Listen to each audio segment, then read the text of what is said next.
Hello, welcome to my little book club about Be Obsessed or Be Average by Grant Cardone. Today is chapter 7, Stay Dangerous, which I already was pretty sold given the title. But first I'm going to grump a little bit. He sometimes uses words incorrectly, which bothers me as a lawyer.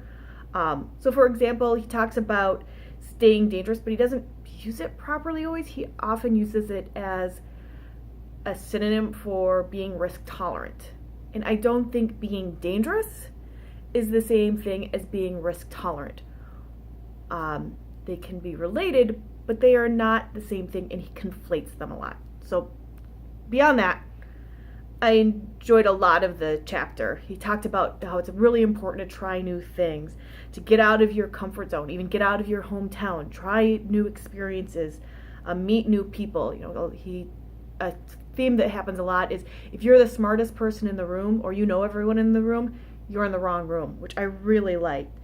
He kind of pushes to always be in a constant state of discomfort. One of the maxims I hear all the time with startups is be comfortable with discomfort, which I appreciate and I like. I think he sometimes takes it a step too far. He talks about moving to entirely different states and entirely different cities to throw yourself completely off kilter, which I get occasionally, but I also think sometimes you're just wasting a lot of time trying to find the new dry cleaner and where the heck the part in the grocery store is without really giving you growth. I think there's ways to expand your horizons without always having to expand every horizon all at once.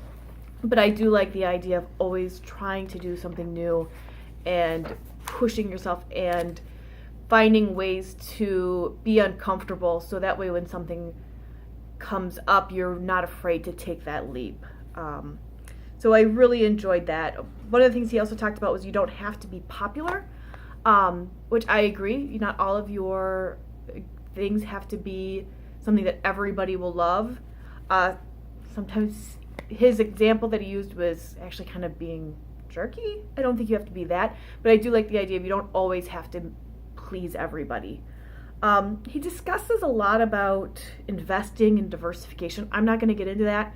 I think it goes contrary to some of his statements earlier about doesn't take money to make money, because he seems to be awfully free with spending a lot of money.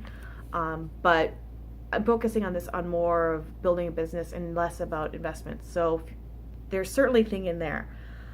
But one thing I will get on is he talks about return on investment is a lie we tell ourselves to justify not putting money at risk. I think that's wrong. I think a narrow definition of return on investment is that, but I think if you use the term return on investment too broad, and this fits in actually with his discussion a lot, is sometimes you're looking at return on investment maybe isn't dollars, but it's awareness, it's knowledge, it's a lot of things that isn't just dollars. And so I disagree with that return on investment is a lie.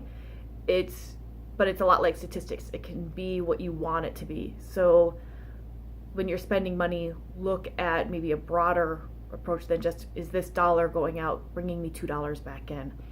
But I did like a lot of his stuff about you need to put yourself out there, you need to maybe put your money out there to get returns on it that you wouldn't otherwise get if you continue doing the same thing every day.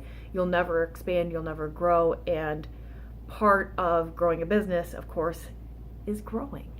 And so I really appreciated a lot of what he said in this about pushing yourself in a way to make it easy to push yourself in your business further. So chapter 7 in general, I enjoyed, except for the fact that he keeps using dangerous to mean risk tolerant, and they're not synonyms. So I'd love to hear about how you are staying dangerous and how you're pushing your boundaries to grow. Thanks so much.